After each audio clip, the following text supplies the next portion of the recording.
আপনি এজিদের কষ্টটা আপনারা স্বীকার করেন, মদিনার মানুষ আপনারা করলে মদিনার মানুষ স্বীকার।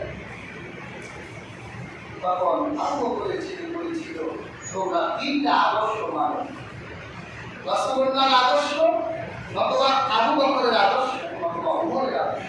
তোমরা তো চতুর্থ আদর্শ নিয়ে আমাদের কাছে ব্যর্থ হয়ে ফিরে গেল।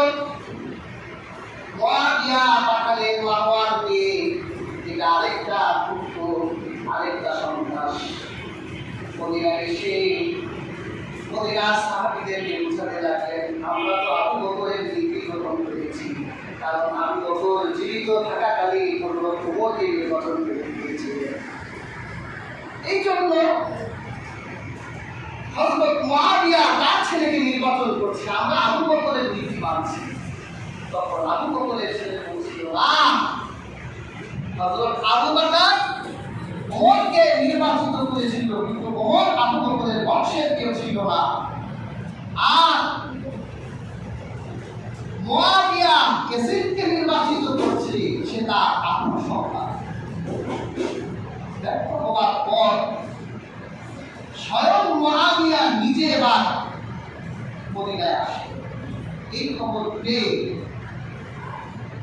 আবু বকরের নাতি সহ অনেক সাহাবারা মক্কায় চলে গেল, যে সে মদিনায় আসছে, আমরা মক্কায় চলে যাব।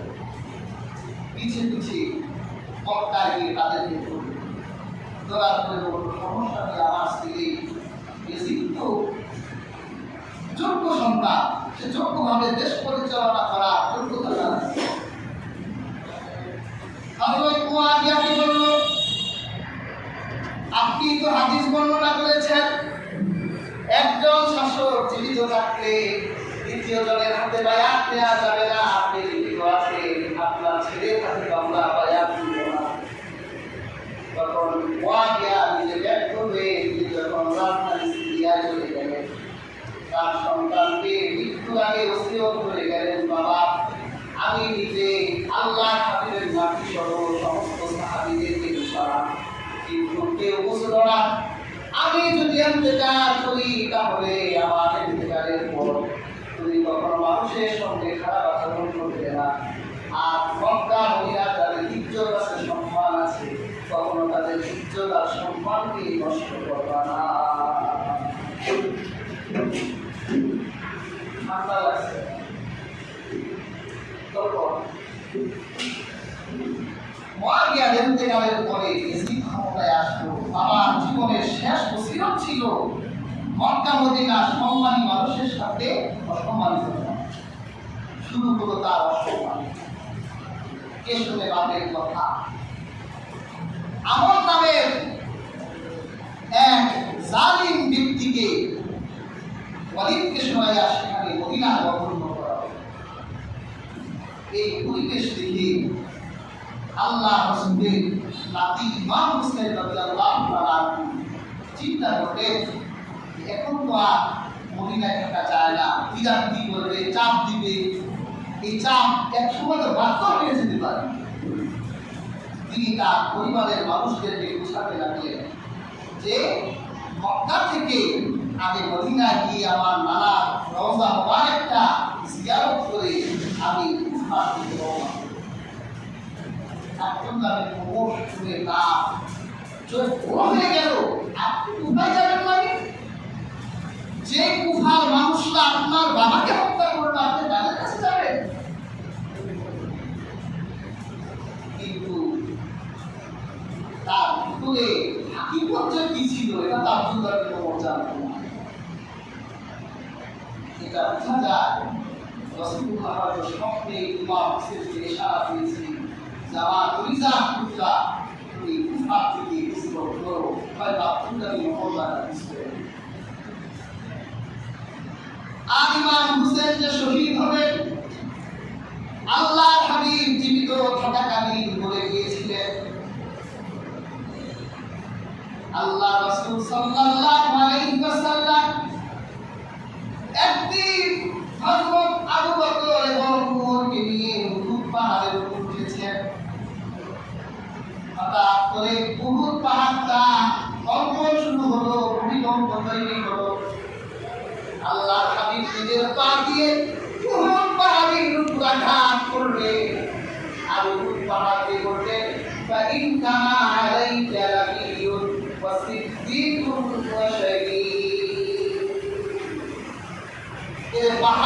এভাবে কাঁদছো কেন?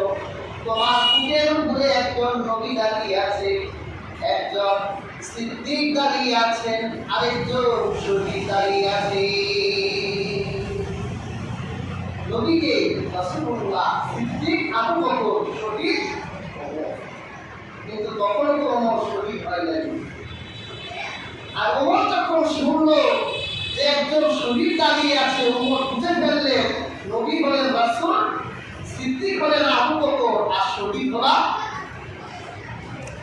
রাসূলুল্লাহ। ওমরের শাহাদাতে অনেক বছর আগেই তার শহীদ হওয়ার বিষয়। হযরত আব্দুল্লাহ বিন ওমর বলেন, আমি তখন হযরত হুসাইনকে যখন ছেড়ে দিব তখন বলে দিলাম,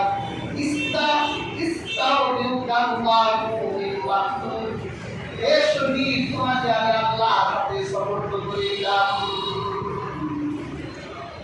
হযরত আব্দুল্লাহ বিন আব্বাস বলেন, আমি যদি সেখানে থাকতাম তাহলে লজ্জা যদি না হতো, লজ্জার বিষয় যদি না হতো, তাহলে ইমাম হোসেনের মাথা চুল জেলে করতাম, আর তাকে কখনো কুফার দিকে যেতে দিতাম না।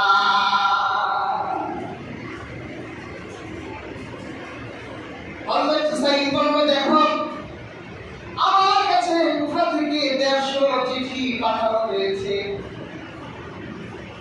চিঠিগুলো খুলে খুলে বললেন, অমুক অমুক নেতারা চিঠি পাঠিয়েছেন। একবার রিফিউজ করা যায়, দুইবার রিফিউজ করা যায়, বারবার তো রিফিউজ করা যায় না। আর হাজির হযরত হুসাইন রাদিয়াল্লাহু তাআলা কুফার অবস্থা বুঝার জন্য তার আগে তার চাচাতো ভাই মুসলিম বিন আকিলকে কুফায় পাঠিয়েছিলেন। মুসলিম বিন আকিল যখন কুফায় গেলেন, কোন বাড়িতে উঠবে, কার কাছে তিনি থাকবে, তখন সেই কুফার এলাকায় কুফার সরকারি চাকরিরত একজন ব্যক্তি ছিলেন, তার নাম ছিল উমর বিন তামিম। তিনি বলল যে, মুসলিম বিন আকিল, তুমি তো আমাদের আত্মীয়, তুমি আমার বাসায় থাকো। যখন জানতে পারল কুফার হযরত ইমাম হোসেন রাদিয়াল্লাহু তাআলা আনহু গুপ্তচর ঢুকে গেছে, তখন কুফার শাসক ছিলেন আল্লাহর হাবিবের নরম সাহাবী ওমর বিন বাশির, তাকে কুফা থেকে পদত্যাগ করানো হলো। আর সবচেয়ে ধূর্ত প্রতারক আর জালিম উবাইদুল্লাহ বিন জিয়াদকে সেই কুফা গভর্নর বানায় দেওয়া হলো। উবাইদুল্লাহ বিন জিয়াদ বলল, আমি শুনলাম মুসলিম বিন আকিল নাকি এসেছে, কার বাড়িতে উঠেছে। আপনাদের একজন সরকারি চাকরিজীবী উমর বিন তামিমের ঘরে উঠেছে।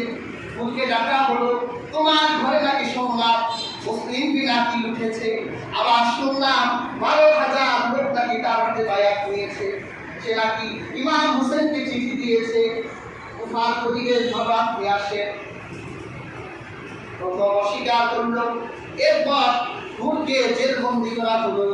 তখন মুসলিম বিন আকিল চিন্তা করলো, যার বাড়িতে উঠলাম আমার মেজবানকে এভাবে জেলবন্দি করে রাখবে, মানা যায় না।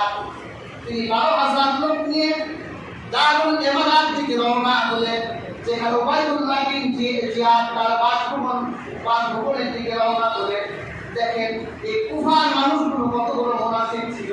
12,000 লোক রওনা দিল, যখন রাজপ্রাসাদের সামনে গিয়ে দাঁড়ালো, তখন মুসলিম বিন আকিল পিছনের দিকে তাকাই দেখলেন মাত্র 40 থেকে 50 জন লোক সেখানে। আর বাকি হাজার হাজার 11,000-এর বেশি লোক রাস্তায় চক্র পালাই দিয়েছে। খুব নির্মম ঘাস ঘটল সেখানে। মুসলিম বিন আকিলের উপর এমন আক্রমণ করা হলো, তিনি আহত হয়ে তার শরীর থেকে তখন রক্ত ঝরছে। তিনি পালাবার জন্য যখন রওনা করে এক বৃদ্ধ রমণীর কাছে গিয়ে তিনি বললেন যে, আমি আহলে বাড়ির আমি রাসূল কারীম সাল্লাল্লাহু আলাইহি ওয়াসাল্লামের বংশের মানুষ, আমি আহত হয়ে গেছি, আমাকে এই ক্লাস করা যায়। মহিলার মনে দয়া হলো, তিনি মুসলিমদের নাকিকে আসতো। এরপর ওই বৃদ্ধা রমণী এক আত্মীয় ঘরের ভিতর ঢুকে মুসলিম নাকিকে পেয়ে গেল। তাকে ধরে যখন রাজপ্রাসাদে আনা হলো এবং পিপাসার্থ এবং ক্ষুধার্ত ছিল, তিনি তাদেরকে বললেন, যদি তোমরা আমাকে খাবার না দাও তাহলে আমাকে এক বছর পানি দাও, আমার কণ্ঠ ভিজাই। ওরা রক্ত মিশ্রিত পানি এনে মুসলিমদের নাকিদের সামনে হাজির করল। তিনি পানির দিকে তাকাই দেখে সে পানির ভিতর রক্ত মিশছে। এক ধূর্ত প্রতারক সেখানে চিৎকার করে বলল, হে মুসলিম নাকি, তোমাকে মেহমান দাবি করার জন্য এর থেকে ভালো কোনো পানি পেলাম না, এই পানি খাও।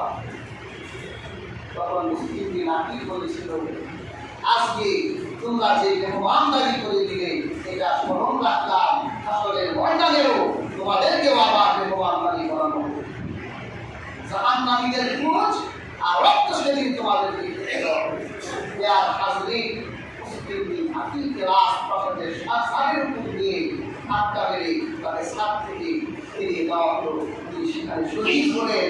তার মাথাটা কেটে তীরের আগায় বিদ্ধ করে শহরের প্রধান ফটকে জুলাই দিয়ে ওবায়দুল্লাহকে জিয়ার করলো যারা গেছি এবং আমার বশ্যতা স্বীকার করবে না, শুনে রেখো তাদের পরিণতি প্রিয় হইবে। মুসলিমদের নাকি মারা যাওয়ার শহীদ হওয়ার আগে তিনি একটা চিঠি লিখে দিয়েছিলেন যে এই চিঠিটা যাতে ইমাম হুসাইনের কাছে পৌঁছে দেওয়া হয়, চিঠি যাতে ফাঁকে না আসে। কিন্তু রওনা তো দিয়ে দিয়েছেন ইমাম হুসাইন। তিনি প্রায় কারবালার কাছে চলে এসেছেন। এমন সময় তার হাতে চিঠি এলো, মুসলিম বিন আকিলকে শহীদ করা হয়েছে খুব নির্মমভাবে। তখন ইমাম হুসেন দেখলেন চিঠিতে লেখা মুসলিম বিন আকিল লিখেছেন, আপনি কোথায় আসবেন না? ইমাম হুসেন বলল, তাহলে কি বলা যায়, কোথায় গেলে পরিণতি খারাপ হবে। তখন ইমাম হুসেন সিদ্ধান্ত নিলেন যে তিনি কোথায় যাবেন না। কিন্তু ইমাম হুসেনের সাথে মুসলিম বিন আকিলের সন্তানেরা ছিলেন। বললেন, ইমাম হুসেন, আপনি যদি কোথায় না যান তাহলে না যান, কিন্তু আমার বাবা